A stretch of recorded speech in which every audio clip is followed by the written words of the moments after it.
Good morning, boys and girls. I've got a story time for us today. Thought maybe you'd like to hear a book about manners. Sometimes when we're at home with each other for a long time, we forget our manners. And this is a book called The Berestain Bears Forget Their Manners. There was trouble in the big tree house down a sunny dirt road deep in bear country. Trouble with manners. The bear family's trouble with manners was that they forgot them. At first, it was just an occasional please or thank you that was forgotten. Then there was a rude push without an excuse me. Then a reach across the table instead of please pass the broccoli. Mama Bear wasn't quite sure how or why it happened, but she was sure of one thing. Whatever the reason, the bear family had become a pushing, shoving, name-calling, ill-mannered mess. At the table, it was even worse. They were a grabbing, mouth-stuffing, food-fighting, kicking under the table super mess. Of course, Mama Bear tried to correct Brother and Sister Bear's behavior. She tried coaxing. She tried complaining. She tried shouting. She tried going to Papa for help, though it sometimes seemed to Mama that he was part of the problem. Papa banged on the table and shouted as only he could shout, but nothing really seemed to do any good. Mama didn't like what was happening to her family, not one bit. Something had to be done. But what? The best way to fight bad habits, she thought, is with good habits. Then she thought of a plan. She got a big piece of cardboard and a marker. At the top she wrote, "The Bear Family Politeness Plan." When the plan was finished, she called a family meeting and showed it to Papa and the cubs. It certainly got the bear family's attention. Mama's plan had a list of all the rude things she wanted to stop. Beside each one was a penalty, a job or chore that went with it. If you forgot a please or a thank you, you had to sweep the front steps. If you pushed or shoved, you had to beat 2 rugs. If you got caught name-calling, you had to clean the whole cellar. "But Mama," sputtered the cubs, "you're not being fair." "It seems to me," she said, "that you're the ones who aren't being fair to yourselves or anyone else. That's what manners are all about, being fair and considerate. Manners are very important. They help us get along with each other. Why, without manners—" "Your Mama's absolutely right," interrupted Papa. "Thank you, Papa, for your comment, but interrupting is number 3 on the rude list, and the penalty is dusting the downstairs," Mama said, and handed him the feather duster. Said Brother. "This looks serious. I think we'd better come up with a plan of our own, or we're going to be doing a lot of extra chores." "What sort of plan?" asked Sister. "Well," he said, "instead of just being polite, we'll be super polite.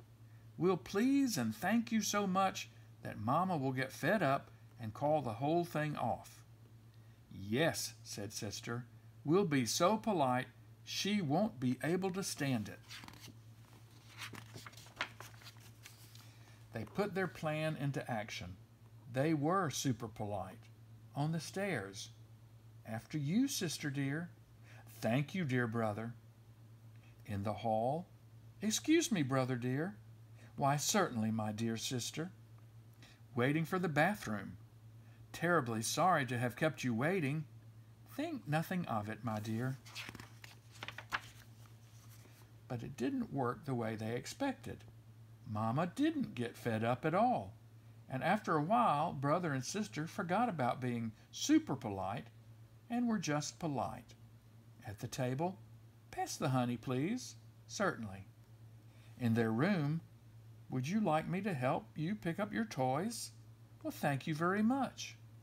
And in the yard, "Oops, sorry, I didn't mean to bump you." "That's all right, no harm done." And it turned out that Mama had been right.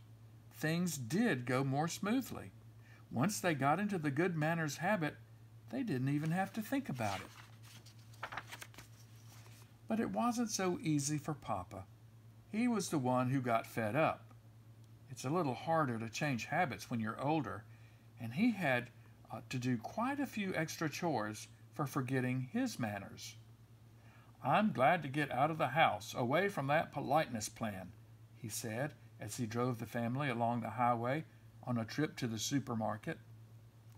"Manners and courtesy are just as important away from home, especially on the road," said Mama, as they stopped at a stop sign to let pedestrians and other cars pass. "They help us drive safely." "Well," grumbled Papa as they went into the busy supermarket, "I think you can have too much of a good thing. You've got to have common sense along with manners. Why, if you let everyone go ahead of you at the checkout, you'd be there forever. And sometimes you have to interrupt. Excuse me, madam," he interrupted a shopper, "but I believe you have a leaking bottle in your cart." The shopper thanked him for his help. "You see," he said, driving home, "there's more to life than remembering your manners. Besides, manners are all right for cubs and mama bears, but we papa bears have other things to think about." And at that moment, the car in front stopped suddenly, and Papa bumped into it. He was furious. "Why, that pin-headed fiddle-brain," he snarled. "Name-calling," said Sister. The penalty for name-calling was cleaning the whole cellar, so Papa gritted his teeth and remembered his manners.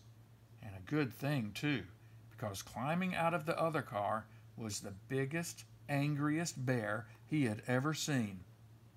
But when the angry bear saw how polite Papa was, he remembered his manners too. He explained that he had stopped short because a mama duck and her ducklings had crossed in front of him. Then he and Papa Bear looked at their bumpers and saw that no harm had been done. "As I was saying," said Papa as they continued on their way, "it's very important for us to remember our manners at all times, and I want to thank you, Sister, for reminding me to remember mine." "You're very welcome, I'm sure," said Sister Bear politely. The end. I hope y'all are having a good time at home and remembering your manners. Bye-bye.